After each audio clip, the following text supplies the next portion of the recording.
Hello everyone, कैसे हैं आप साहब। आज हम बात करेंगे प्राइवेट लिमिटेड कंपनी के बारे में। प्राइवेट लिमिटेड कंपनी का रजिस्ट्रेशन कैसे होता है, उसके लिए क्या क्या डॉक्यूमेंट्स की आवश्यकता होगी, क्या बेनिफिट है अगर हम प्राइवेट लिमिटेड कंपनी के थ्रू बिजनेस करना चाहते हैं, और क्या क्या हमें कंप्लायंस करने पड़ेंगे। ये सारी चीजें आज हम डिस्कस करेंगे। तो स्टार्ट करते हैं हम।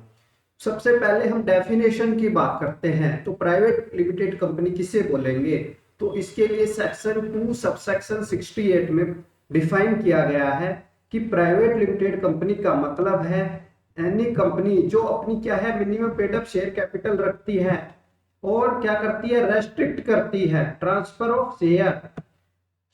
ऑफ शेयर को restrict.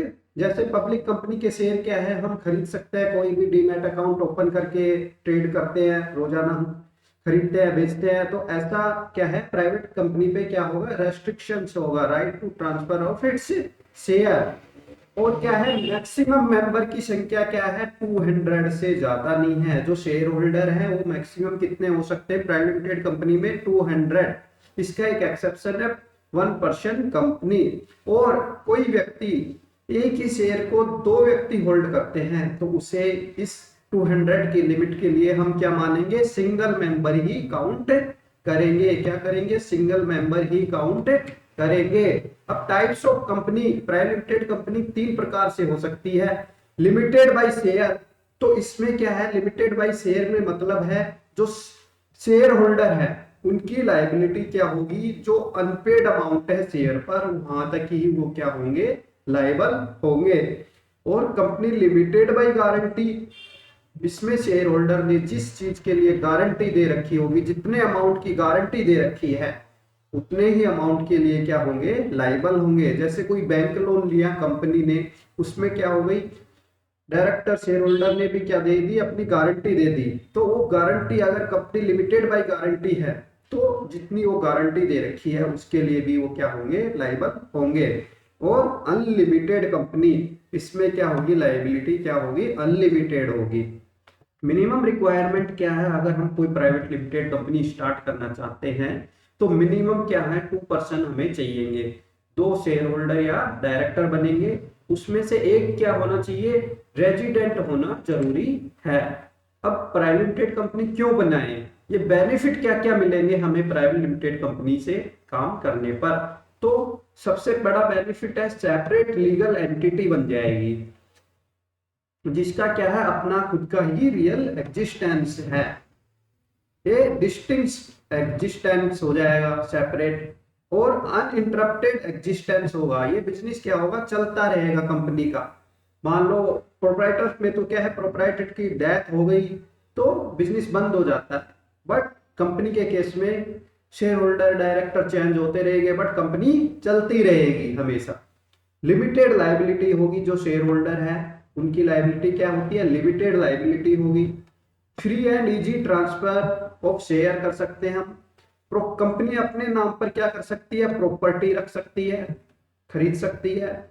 Capacity of to sue and be sued, क्या है, केस कर भी सकती है कंपनी और कंपनी पर भी केस किया जा सकता है। और डुअल रिलेशनशिप का मतलब है कि एक ही जैसे शेयर होल्डर कैपेसिटी में है इन्वेस्टर, और एम्प्लॉय कैपेसिटी में भी हो सकता है। तो शेयर होल्डर भी है, डायरेक्टर भी है, एम्प्लॉय भी है, तो डुअल कैपेसिटी में भी डुअल रिलेशनशिप भी हो सकता है। बोरोइंग कैपेसिटी, कंपनी को क्या मिल सकता है, लोन वोन भी आसानी से मिल जाता है। और एक प्रोफेशनल इमेज भी होती है कंपनी की मार्केट में।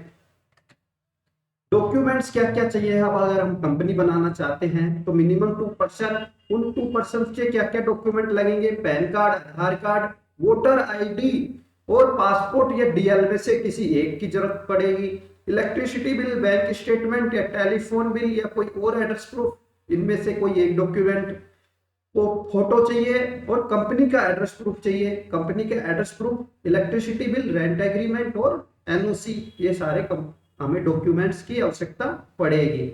अब सबसे पहले हम क्या करेंगे, रजिस्ट्रेशन करवाना चाहते हैं तो कंपनी का नाम चेक करेंगे कि वो नेम अवेलेबल भी है या नहीं है। अगर किसी ने पहले ही उस नाम से ले रखा है तो हमें मिलेगा नहीं, या ट्रेडमार्क है उस नेम का तो हमें मिलेगा। नेम चेक कर लिए, हमें नेम अवेलेबल है, तो उसके बाद क्या करेंगे, हम डिजिटल सिग्नेचर बनवा लेंगे अपने और फॉर्म फाइल करेंगे। तो फॉर्म कौन कौन से फाइल होंगे, स्पाइस पार्ट 1 ये नेम रिजर्वेशन के लिए होता है, इसको हम सेपरेट भी फाइल कर सकते हैं या बाकी फॉर्मों के साथ भी अपलोड कर सकते हैं। Spice part B, EAOA, EMOA, agile pro और INC9। अजाइल प्रो में क्या होता है, GST की डिटेल, ESI PF की, बैंक अकाउंट हमें कहाँ ओपन करना है, प्रोफेशनल टैक्स काफी स्टेट्स में है तो वहाँ प्रोफेशनल टैक्स का भी रजिस्ट्रेशन हमें अजाइल प्रो के थ्रू ही मिल जाएगा। ये सारे वॉलंटरी है, अगर हम लेना चाहते हैं तो professional tax GST agile pro के थ्रू ले सकते हैं। और फॉर्म क्या होंगे, हमने अगर प्रॉपरली फाइल किए हैं तो कंपनी का रजिस्ट्रेशन क्या हो जाएगा, अप्रूव हो जाएगा। और क्या है, हमें विद इन 30 डेज क्या करनी पड़ेगी, एक बोर्ड मीटिंग करनी पड़ेगी। और बोर्ड मीटिंग में हम क्या करेंगे, फर्स्ट ऑडिटर को अपॉइंट करेंगे और 6 महीने के अंदर हमें क्या करना है, बैंक अकाउंट ओपन करवाना है अपना, और उसमें जो शेयर होल्डर बने हैं वो अपना अपना अमाउंट डिपॉजिट करवाएंगे और हम क्या कर देंगे, फॉर्म 20A भी फाइल कर देंगे बिजनेस कमेंसमेंट का। और अब हम आसानी से नॉर्मली बिजनेस कर सकते हैं। बिजनेस स्टार्ट हो गया। अब हमें एनुअल कंप्लायंस क्या क्या करने पड़ेंगे, एक तो 4 बोर्ड मीटिंग करनी है साल में, AGM करनी पड़ेगी, हमें बुक्स मेंटेन करनी पड़ेगी कंपनी की एज पर company act, GST return file करनी पड़ेगी, AOC 4 MGT 7 फाइल होगा, एनुअल कंप्लायंस कंपनी का, डायरेक्टर KYC साल में एक बार करना पड़ता है, इनकम टैक्स रिटर्न कंपनी की वो डायरेक्टर की फाइल करनी है हमें, ऑडिट करनी है अंडर कंपनीज एक्ट, और अगर इनकम टैक्स के अंदर एप्लीकेबल है या और किसी एक्ट के अंदर भी ऑडिट एप्लीकेबल है तो उसकी भी ऑडिट करनी होगी, MSME 1 फॉर्म फाइल करना पड़ेगा, और भी काफी कंप्लायंस करने पड़ेंगे। ठीक है जी, ओके जी, please like and subscribe the channel, thank you so much. अगर अभी तक आपने चैनल को सब्सक्राइब नहीं किया है तो कृपया चैनल सब्सक्राइब कर ले, थैंक यू सो मच, धन्यवाद।